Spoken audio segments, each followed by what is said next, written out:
मदन मोहन का टीला देखा है? इस टीले पे चढ़ करके एकांत में दोपहर के समय खूब रोए कि भगवान मुझे वृंदावन वास दे दो। कहीं भी अगर एक कोने में मैं पड़ा रहूं, वृंदावन से कभी बाहर न जाऊं तो मेरा जीवन सार्थक हो जाए। प्रभु अब मैं रास के बिना नहीं जी सकता, अब मैं वृंदावन के बिना नहीं जी सकता।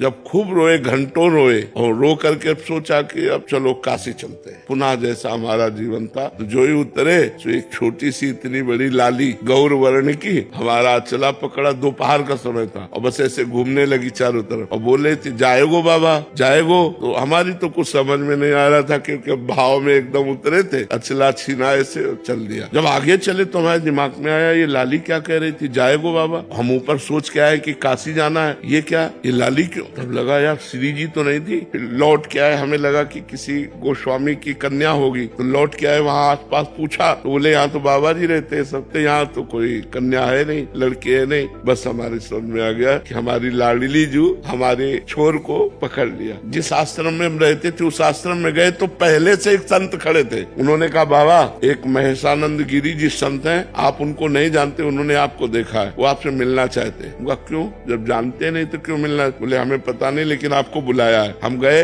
बोले वहाँ जहाँ आप रह रहे हो वहाँ अनुकूल आपके नहीं होगा, एक कमरा है एकांत में, आप यहाँ रह लीजिए। आप क्या व्यवस्था लाडली जी की, और आज देख लो सब व्यवस्था होगी। यहाँ वृंदावन वास के लिए एकमात्र केवल रोना ही साधना है कि लाडली जी दीज जाए और वो पास दे दे तो सब व्यवस्था बन जाए। यहाँ कोई धन बल से वृंदावन नहीं रह सकता, क्योंकि पास जब तक नहीं होगा तब तक वृंदावन वास नहीं होगा।